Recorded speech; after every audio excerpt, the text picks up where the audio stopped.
Scott, is that you, my friend? It is. How you doing? I'm excellent. We got a cast of characters with us tonight too. Brad Storm, my co-host, is back on with us, but we also got some new guys on with us to have a little bit more fun, get some more perspective on everything that's going on in combat sports. So first and foremost, Scott, we're less than 7 days away for the next Lion Fights card. How excited are for you for these matchups? I know you got Smokin' Joe back on there, and obviously we're going to have Chip and Paul on here following you tonight. How excited are you for this event, man? I tell you what, man, we didn't do our last event, so it's been 2.5 months since we've done a fight, and I'm ready to go tonight. It's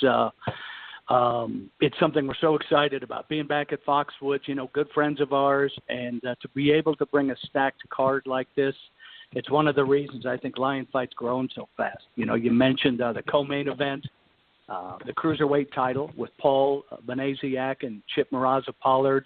But you look at this main event with Smokin' Joe Nuttawat, a Thai convert who's moved to the U.S. fighting legendary Pech Batanchemik. The guy's got nearly 400 fights. So, and just the entire card is just stacked, guys. So I'm absolutely thrilled. I'm flying out tomorrow and chomping at the bit to get this thing going. Now, obviously, Smokin' Joe has. I think he's probably. You can make an argument that he's your biggest, kind of already made star, but. I think Chip is starting to look like he's going to be the next guy to kind of fill that type of mold, that kind of like what Joe's doing right now. What he's done in the small time being under the Lion Fight banner has been nothing short of impressive, and I'm assuming it's another big reason why you guys have locked him down into a multi-fight contract. Yeah, Chip's one of those guys, an MMA fighter. What you saw for so many years was all of the Muay Thai guys ended up fighting MMA just because it was the only place they could get fights. But now that Lion Fight's here, we're starting to see a lot of guys that prefer the stand-up fighting style, that are well-versed in Muay Thai, that aren't wrestlers, that aren't grapplers, that want to fight stand-up. And Chip is probably the most prominent name right now. I know Michael Schiavala raved about him after his last 2 fights as far as his technical ability, his discipline as a fighter.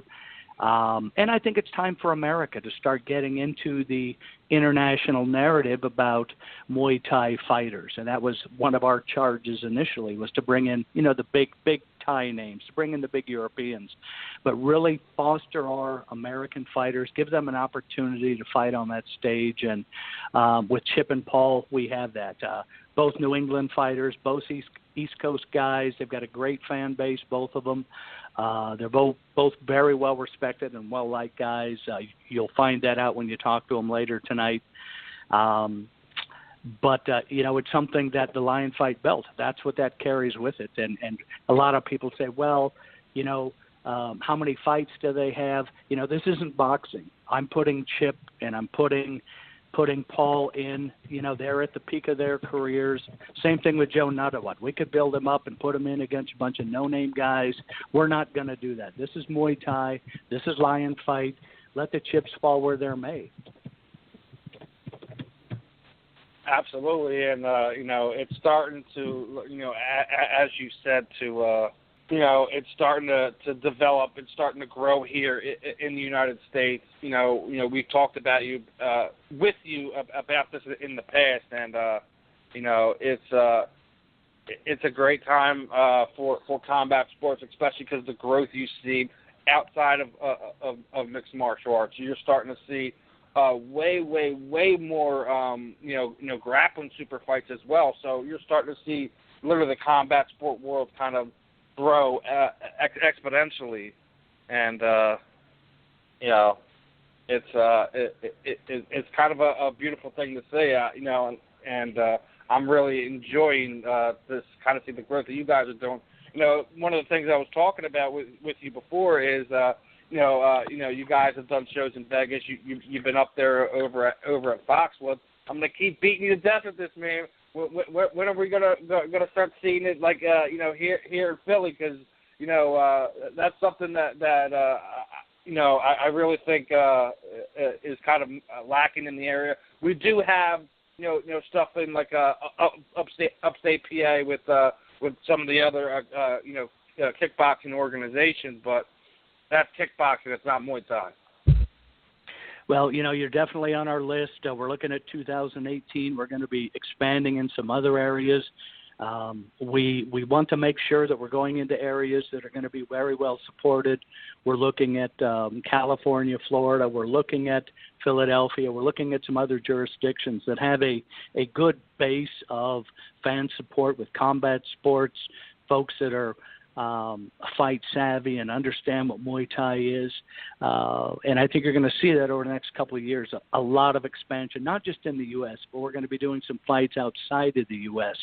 just because the brand has grown so fast. And, I think once people see it, obviously I'm a promoter for Lion Fight, but I would put this sport up against anybody's, and that includes MMA, kickboxing, when you throw in the most exciting stand-up fighting style, when it's not like kickboxing, you're allowed to use your elbows. And, we've seen in Muay Thai and in MMA what game changers that weapon is.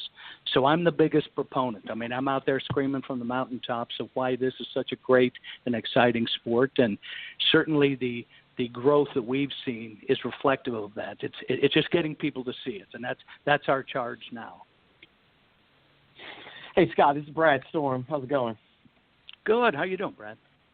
Oh, good, man. I've talked to you for a while now, and it's great to see the growth of Lion Fight. And you do have some fantastic fights on the card. And talk about some of these guys as ambassadors for the sport. You want to move the sport ahead. You want to spread the word. I think when you look at a guy like the Reaper, that looks like a guy that could be a good spokesperson for the sport. He's an intelligent fighter. He's got a lot of experience, and he can, share with the world what he has to offer and what Lion Fight has to offer. You see a lot of those guys coming up, blossoming into those ambassadors? Yeah, I think that's really important for the growth of any sport. You look at the guys and, rewind a bit to the UFC, and you look at the Chuck Liddells, you look at the Randy Coutures and these characters that were, great fighters, but they were great personalities. I think to be successful today, especially with social media, with everything being immediate, you need those guys and girls, Antonina Shevchenko and Mark Barlow, these world-class fighters that have that personality, that charisma, that are excellent fighters, but have that little bit it factor that I think is extremely important for where we're at. We need to identify ourselves as Lion Fight Muay Thai, and explain that it's not MMA, it's not kickboxing. And part of our charge has been to educate people, and we can do that as a promotion. But like you mentioned, these fighters like Paul and Chip and Joe Nadawat, these are the people that really need to help carry that burden and get that message out there. Does Nadawat, he trains in Georgia? Does he train Bangkok boxing over there? Yeah, he trains with Khun Pan. He has for years. Oh, Khun Pan. Yeah, I know Khun Pan. Yep. Yeah. Nice guy, hardworking guy. He's got a great school over there, over in Gwinnett. And, and the great story, there's a lot of good storylines with a lot of these matchups. And you look at the fight, I mean, we're going to have a cruiserweight champion crowned for the first time, correct? Absolutely. And how amazing is that? I mean, you got another champion under your wings. That has to be a good feeling. It's great. And seeing the brand grow and getting inquiries. Today I got, I think, 6 or 7 inquiries from gyms and fighters all over the planet. Now we're going to start looking at the cruiserweights. We're going to look at some of these Europeans, some of the bigger fighters that we're able to bring in. We've got a pro debut with Stephen Walker. We haven't done heavyweights because we just didn't feel that the talent level was there yet in the U.S. to where we were going to put it on, and the talent level was commensurate with what we were doing in these other fights. Stephen Walker, he fights out of Boston, smart kid, articulate kid, a very exciting fighter. This is his opportunity to get on a nationally televised stage, something that Muay Thai's never had in the U.S. before. So he's one of those guys that we're looking at as well. Balafrica, another kid, from the East Coast, very exciting fighter. Alexander Olav, who's also on the card, Eric Roca, Jeffrey Thien. We've got a lot of these guys. It's Scott. Yeah. You talk about there's a rivalry brewing at a lion fight, and it's going to be between two guys. I think their names Jafar Toshev and Jeffrey Ten. Is this a bad, there's a lot of rivalries. We've seen it looks like a East best out of Coast, three. West Coast rivalries. These are the kinds of things that make this sport exciting. Getting the camps involved, further motivating these guys. We don't get all the brash, BS that you see in some of these promotions that are carnivals. And, it is what it is. I get it. I'm a promoter. But historically, the Muay Thai fighters, they're not out there doing the BS. They're out there, and yet there is this undercurrent of rivalries that we've seen West Coast, East Coast, and fighter gyms on the West Coast that we're seeing on the East Coast. Now that there is more prominence for the sport, you're starting to see a lot more of those competitive juices flowing. It's a beautiful thing when you don't have to kind of force that kind of stuff on it. It just kind of naturally kind of rears its head. I think that's awesome. Yeah, the sport speaks for itself. It's been around for centuries. It's a national sport of Thailand. Europeans, Asians, it's huge over there, but it's never really been properly promoted, in my opinion, here in the U.S. And I think, coming on the heels of what the UFC did, I think 15, 20 years ago, this would have been a very difficult sell because I think it would have been considered by most too brutal, certainly by television companies, because of the elbows. I think what the UFC did was it allowed combat sports to evolve. I think the mainstream media and everybody else has embraced it. And I think it's allowed a company like Lion Fight and traditional full rules Muay Thai to have their place now on the national stage. Hey, Ken, this is Tom here. I just want to let you know I love your promotion. I think your production is great. Thank you. I just wanted to know, what are your plans to try and grow the sport to be more mainstream, like a UFC and a Bellator? I mean, it amazes me how it's not as popular yet. I mean, people, all they clamor about is they want to see stand-up fights. They want to see stand-up fights. They complain about UFC fights that nobody's standing up enough. And you have a product like yours where, like you said, it's the traditional Thai rules, where it could be as brutal as you want it to be, and just the fan base isn't where it should be right now. What are the plans to further advance this into stardom where it should be? Well, I take solace in the fact I had lunch with Dana White and Lorenzo one time, and they were telling me that we're light years ahead of where they were. Remember, they had to build a sport from scratch. It took them 13 years before they made a penny. We're into this thing 7.5 years. We're on national TV. We broadcast to 46 million homes in North America. We're going out to 34 countries outside of the U.S. If you compare that with the UFC and the investment that they put in it, obviously there's no comparison. But when you're looking at from a business model, what we've been able to do financially and grow our sport organically like we've been able to do, I think the rest of it is going to come. Part of our marketing is looking at getting outside of the traditional combat sports media. Quite frankly, you guys, everybody else there, MMA, sound pieces. Everybody's talking about the UFC. Everybody's talking about MMA. Well, we're trying to nudge our way in there, but it's not like we're going to come in and overwhelm people. We're vying for our space. I think the sport speaks for itself, and I think you're going to see tremendous growth of the Lion Fight brand over the next couple of years. I mean, I really hope so, because you guys put on a great show. You have great fighters, and I really hope it explodes for you. I really do. Thank you. We've got Joe Rogan, who's one of our biggest fans. We've got he's out there. Pat Miletich, the guy, UFC Hall of Famer, said he'd much rather watch Lion Fight than the UFC. I mean, it's just going to take a time. It's a process for people to see the product, compare and contrast it with what else is out there. UFC is going to be the biggest thing out there, and I get that. We're certainly not competing with them. But if you can pull in 5 or 10% of what they're able to bring in and offer the consumer an alternative and something that maybe they're not a wrestling aficionado, maybe they don't understand jiu-jitsu, and they like the stand-up fighting. And you're right, that's one of the biggest comments we get. It's getting that product out there to a much broader audience. You folks are having us on. Before it was very difficult to get any kind of media attention because people didn't really know what Muay Thai was. People weren't familiar with the Lion Fight brand. So we're moving at leaps and bounds from a company standpoint, and evidenced by the fact that I'm talking to you guys about this show next week. I think shows how far we have come.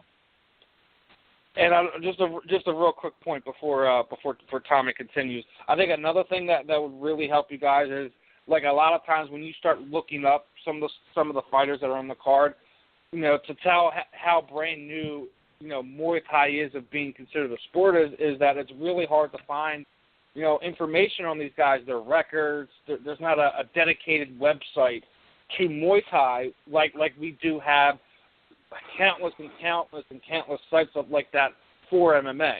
It's something that as the Muay Thai world continues to flourish and grow, stuff like that is eventually going to happen. You will see the websites that are strictly dedicated to Muay Thai. And hopefully they'll build it around your model in lion fights. One would hope. Go ahead, guys. No, I appreciate that, and I think you're absolutely spot on. I think that whether you're talking about a ranking system or you're talking about shows designated, you've got some Muay Thai Authority, you've got some other folks out there that are starting to do it, and we're starting to see that crossover. But it's you're kind of swimming upstream because the UFC has grown to such proportions now that everything else is kind of in its shadows. I mean, certainly, the other MMA promotions out there, you've got the UFC and everybody else. But one thing that I think really makes us stand out is that, we're not a developmental league for anybody. I'm not here to build fighters to go fight for the UFC. We feel the sport will stand on its own. We feel we want to build our own champions.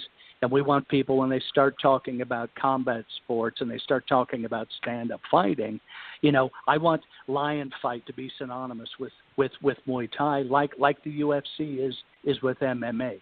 I think that's our goal. I wish them nothing but the best. It's been tremendous from a business standpoint for combat sports. It's really spread. But we're not competition to them. They're not competition to us. It's a separate sport. And I want Muay Thai fighters. Well, I'll say one thing, Scott. You've made it when you hear guys going in the gym saying they're going to go train Lion Fight. Yeah, and kind of expanding a little bit on what you said. We've got some celebrities now that are starting to follow Lion Fight. We've got a lot of people that want Lion Fight training gear. A lot of celebrities preparing for movies, rappers, things like that understand sports and how important Muay Thai is, not just on its own, but to all of the MMA fighters' arsenals. And as a standalone sport, it's all about branding, and it's all about making yourself, identified with a particular sport, and that's certainly been our charge. Hey, Scott, this is Omar. I co-host the Pride Rules podcast with my friend Tommy there, and I just have a kind of piggybacking off of what you've been saying with the different rules and different rule sets. What do you feel is your biggest selling point? Say you have a fighter who's great stand-up, but not necessarily well versed with the elbows, with the full Muay Thai rule set. What do you think is kind of what's your go-to move when you're saying, hey, listen, we think you're exciting, we'd love to have you. This is how do you kind of bring them in, to expand your footprint? Well, I think part of it is understanding the cultural aspect of Muay Thai.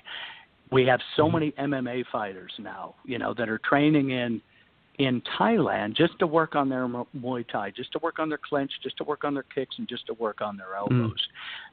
We have a lot of people that have approached us in the past, kickboxers, very well-known names, people that have fought for glory that just refuse to fight with elbows just because of the damage it can do and how quickly it can change the course of a fight. So, I've had a lot of UFC fighters that come to our events and say, Ripes, I would never get in a ring with Joe Nattawut. I would never fight Yatin Clay Fairfax. And you're talking about the baddest guys on the planet. Take a look at Chris Cyborg, who I think is still the baddest woman on the planet. She was fighting in MMA, and we offered her a fight. She fought for us twice, and, she fought a girl that's very strong in elbows and Muay Thai technique, and she really dominated Chris Cyborg, and people were just stunned by that. And this kind of dovetails into the whole Conor McGregor argument now. People are always asking me, who wins this fight? And I know I can speak from experience. When you put somebody in there that's has a particular skill set and has done it for years, it's very difficult for someone to come in and compete effectively.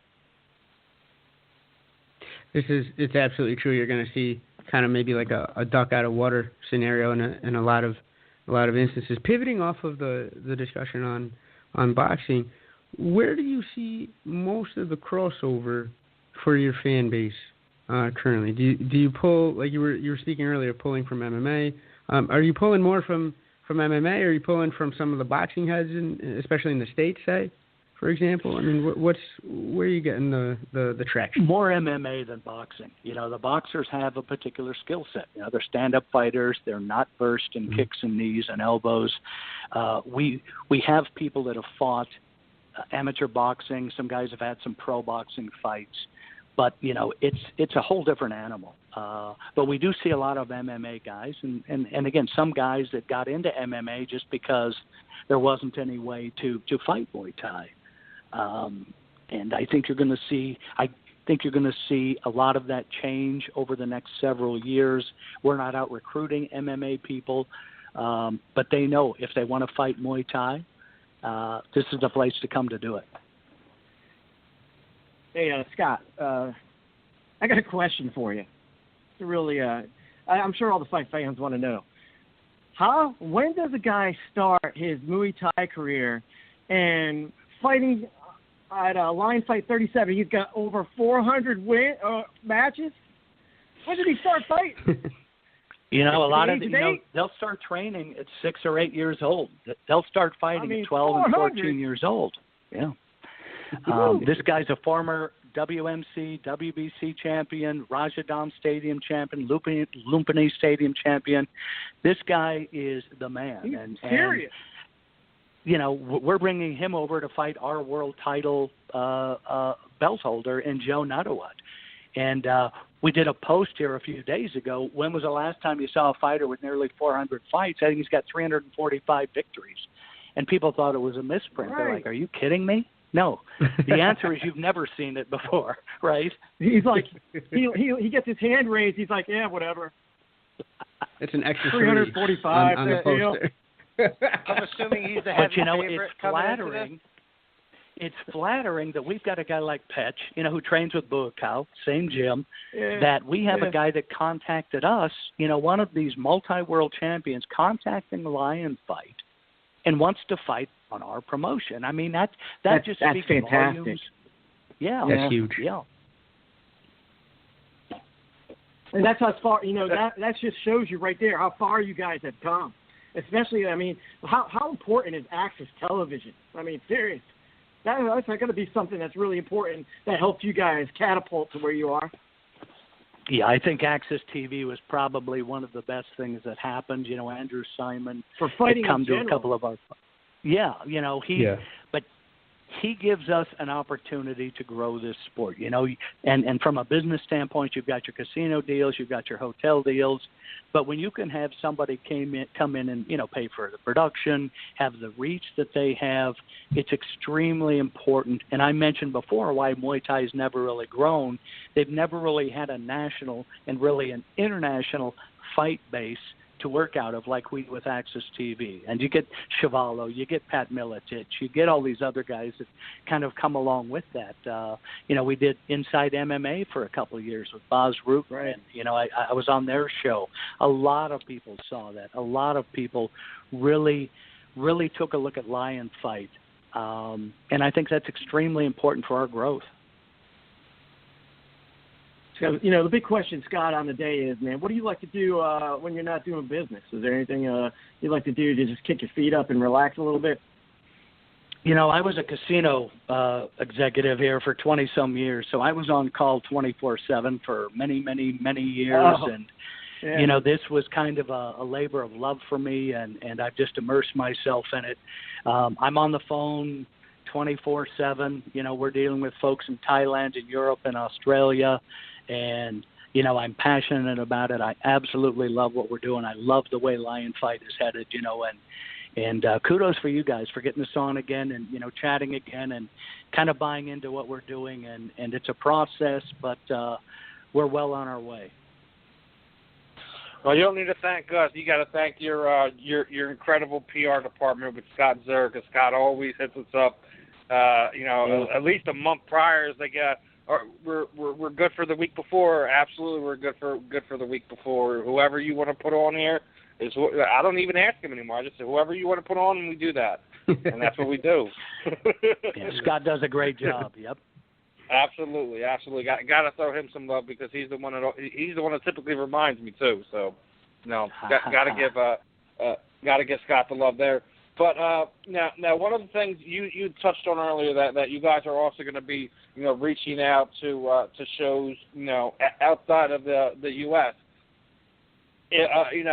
Without giving too much away, if you had your prime destination of where you'd be able to hold an event outside of the U.S., what's your money shot, so to speak? Well, right now we're in discussions, and I'll let you know with Warriors Way in Australia, Muay Thai Grand Prix in London. We just got a proposal from a group in Puerto Rico, and we have a Dutch group and a French group that is interested in bringing us over. So, those are major markets. Those are folks that learned about Lion Fight via social media or reviews their fighters. And you look at the footprint that Lion Fight, an interesting story, Mark Castiglione and Warriors Way in Australia, one of our earlier supporters, and we brought some of their fighters over. I think probably the best compliment Lion Fight ever received was he was saying, for 15, 20 years, everybody talked about fighting in Lumpini and Rajadam Stadium. And me having trained in Thailand, I know how iconic those places are for Muay Thai. He said now everybody's talking about fighting for Lion Fight in the U.S. And, it's very humbling for me because I'm so respectful of the sport and the cultural elements of it. And I have nothing but love and respect for Thailand and its major gyms. But, it's just testimony to how hard we've worked to build this, to bring in their national sport to a much wider audience. Well, I think it's great that you give these guys a platform to make money and be on TV that make, they're not interested in being in MMA. They don't really care about the ground game. They just want to stand and bang. So, it's great that you give them this platform. Yeah, and again, I've always said, the sport speaks for itself. I don't like to think of it as a product, but I would put this sport up against any combat sport out there. And from a fan-friendly standpoint, whether you're a educated combat sports fan or whether you are somebody that's just a casual fan, once you come and see this, you're going to fall in love with it. The fighters are respectful. It's extremely exciting. It's 5 3-minute rounds. There are no slow times. And we've seen so many amazing fight stoppages because of a spinning back elbow or spinning back fist. You never know what's going to happen. So you're literally on the edge of your seat watching this sport. Yeah, it's one of the things you got to love about this sport is just that, like you've seen other promotions like, your your Glory. While Glory does have a good product, it's another one of those things that's limited. I just think that the fact that you have the knees and elbows added into everything is what truly separates lion fights apart from everyone else.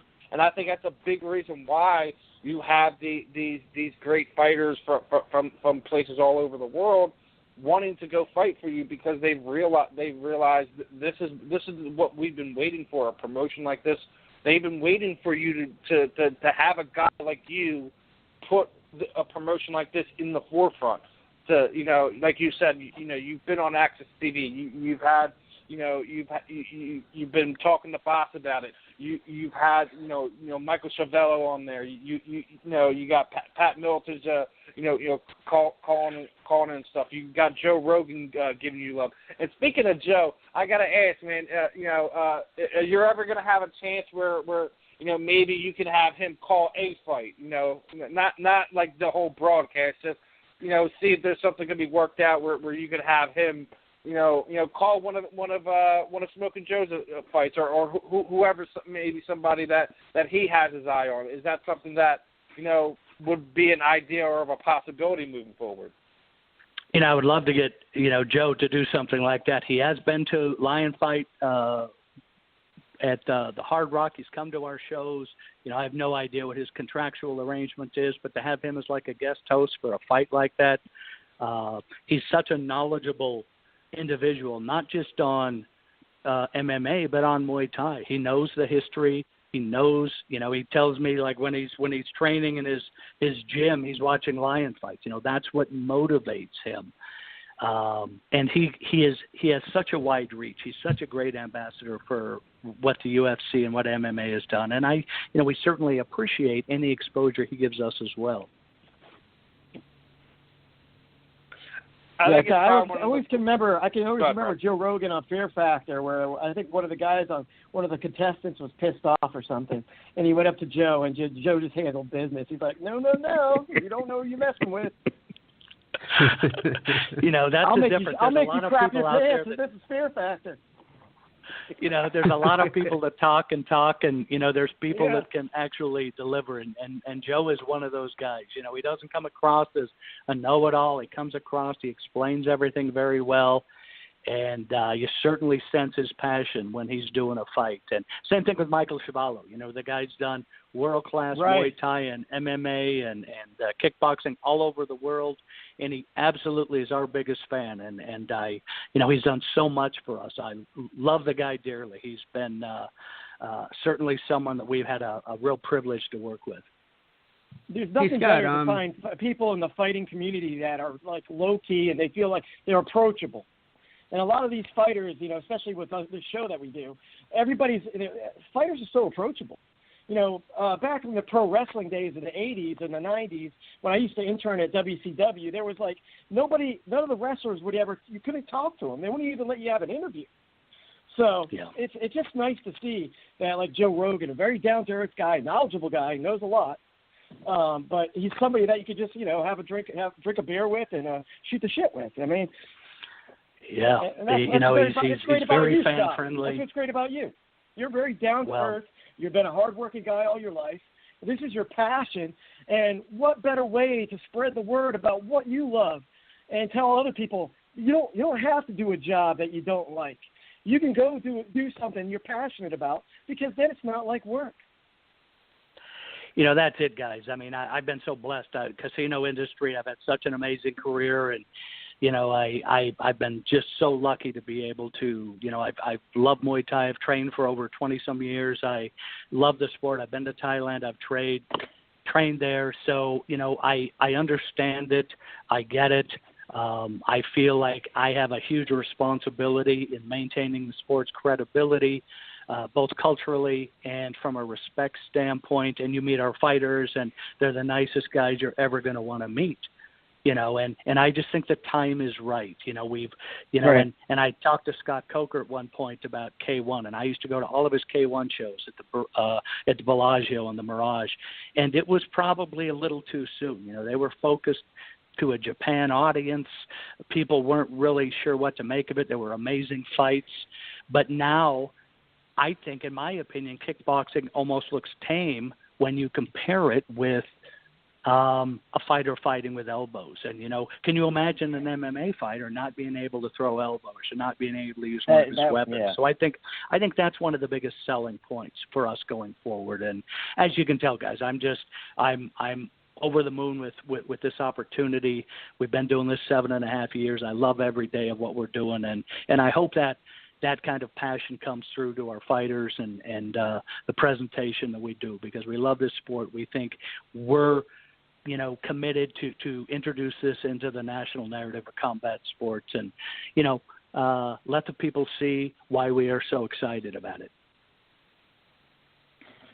Yeah, real quick too, Scott, real quick, one more question before I let you go. I talked earlier about how approachable everybody is.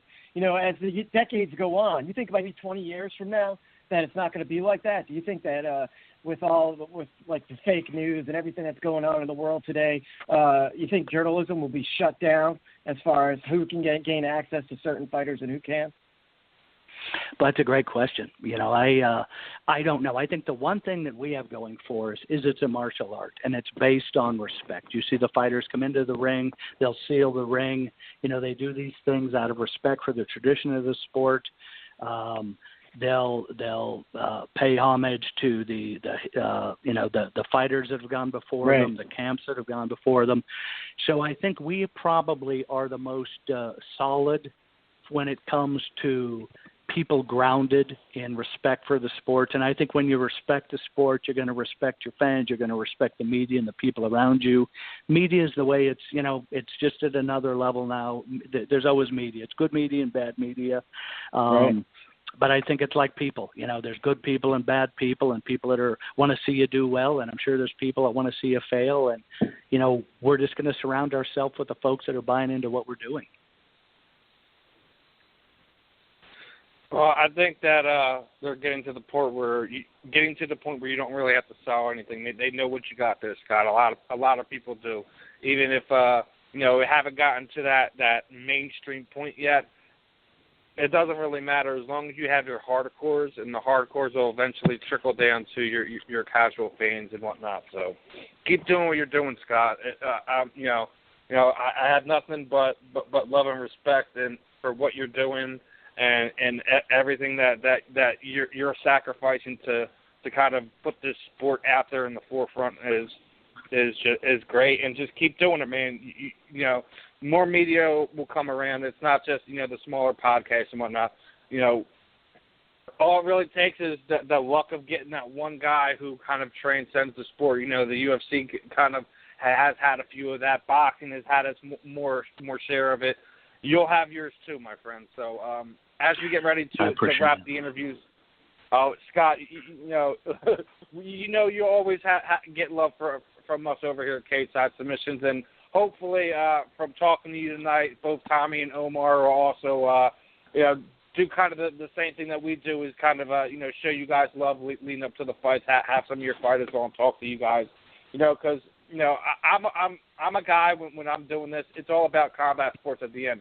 Yeah, my show may be geared towards MMA, and whatnot, but it's all about the total part of combat sports. So, Scott, as we always do when we wrap it up, kind of throw the proverbial microphone over to you. Anyone you would like to thank, as far as the production of your show, any sponsors that you guys do have, give shout outs to. Let everyone know where to follow the comings and goings of Lions Fights, and anything you want to say before we let you go. The time is yours.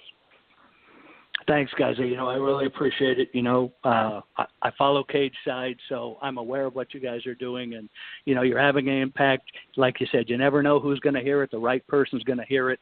We just brought on Fairtex, a huge company out of Thailand, is one of our major equipment sponsors. These are the kinds of things that weren't available to us years ago. So it's a process. Access TV, Foxwoods, Scott Zer does a great job. Everybody that's ever fought on our card or worked with us, it's a team effort. And I thank you guys. And if there's anything I can ever do for you, please feel free to reach out to me. Okay? Sounds good. Well, definitely noted, my friend. Definitely noted. So, thank you. Again, thanks for your time Thank this you so evening, much, my friend, and you have a good one. Thanks, guys. Take care. Bye-bye. Peace.